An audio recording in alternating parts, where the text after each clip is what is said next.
মুস্তাফিজকে যদি ভারতীয় cricket board BCCI নিরাপত্তা দিতে না পারে আইপিএল এ খেলতে গেলে কলকাতা নাইট রাইডার্স এর হয়ে, সেই ক্ষেত্রে যখন গোটা বাংলাদেশ দল ভারতে যাবে বিশ্বকাপের ম্যাচ খেলতে, তখন এই গোটা দলকে ভারতীয় ক্রিকেট বোর্ড বিসিসিআই কেমন করে নিরাপত্তা দেবে?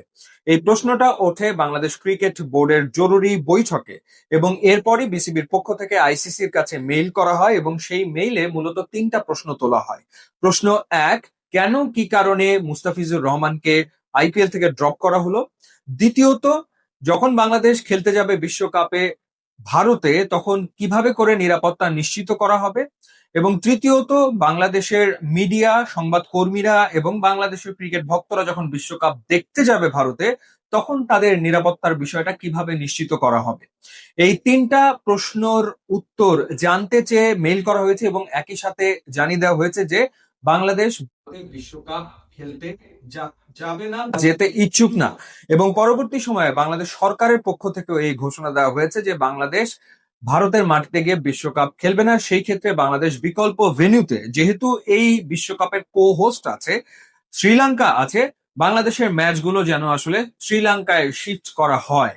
সো আইসিসির পক্ষ থেকে এখনো আনুষ্ঠানিক কোনো ঘোষণা আসেনি, কিন্তু আইসিসি বিসিবির এই মেল পেয়েছে এবং যেহেতু ছুটির দিন ছিল সেহেতু তারা এই ব্যাপারে কোনো সিদ্ধান্ত জানাতে পারেনি। কিন্তু যেটা শোনা যাচ্ছে যে আইসিসি এই ক্ষেত্রে গ্রিন সিগন্যাল দিতে যাচ্ছে, অর্থাৎ বাংলাদেশের ম্যাচগুলো এখন আর ভারতে হবে না, হবে শ্রীলঙ্কাতে।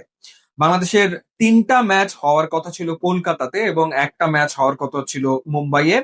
সব মিলিয়ে চারটা ম্যাচ প্রথম রাউন্ডের, এরপরে তো নেক্সট রাউন্ড।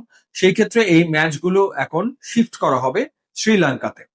তো এটা হলো গিয়ে একটা আপডেট, এই ঘটনাটা আসলে ঘটেছে।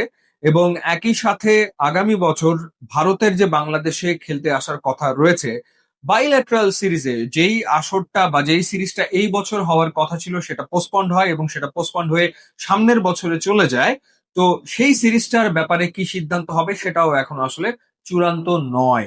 সেই ব্যাপারে বিসিবির পক্ষ থেকে এখনো কোনো কিছু জানানো হয়নি এবং ভারতীয় ক্রিকেট বোর্ডের পক্ষ থেকেও এখনো কোনো কিছু জানানো হয়নি। যদিও গতকালকে থেকে চাউর হয় যে ভারতীয় ক্রিকেট বোর্ড আসলে সেই সিরিজটা পোস্টপন করেছে, কিন্তু আনুষ্ঠানিকভাবে সেই ঘোষণা এখন পর্যন্ত দেওয়া হয়নি। তবে ভারতীয় ক্রিকেট বোর্ড যেটা বলেছে যে বিশ্বকাপের স্কেজুয়াল হয়ে গেছে, এখন কেউ চাইলেই সেটা পরিবর্তন করা সম্ভব নয়, কারণ সবকিছু আসলে তৈরি হয়ে গেছে, স্কেজুয়াল রেডি হয়ে গেছে, সুতরাং নতুন করে এটা করা সম্ভব নয়। কিন্তু যেহেতু ব্যাপারটা আইসিসির কাছে চলে গেছে, সিদ্ধান্ত এখন আইসিসি নেবে। এবং এই বিশ্বকাপের আরো একটা হোস্ট আছে শ্রীলঙ্কা, সুতরাং বাংলাদেশের ম্যাচগুলো অনায়াসে শ্রীলঙ্কায় আসলে শিফট করে দেওয়া সম্ভব।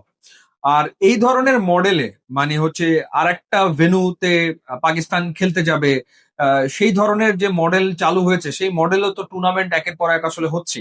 কিন্তু এতে করে যেটা হচ্ছে সেটা হলো যে ক্ষতিগ্রস্ত হচ্ছে দিন শেষে ক্রিকেট। কারণ ভারত যে সম্পর্ক পাকিস্তানের সাথে কয়েক বছর ধরে, লম্বা সময় ধরে বজায় রেখেছে, এখন বাংলাদেশের সাথে যে সম্পর্ক, তাতে করে আসলে তো ক্রিকেট খেলে কতগুলো দেশ, হাতে গোনা কিছু দেশই তো আসলে খেলছে।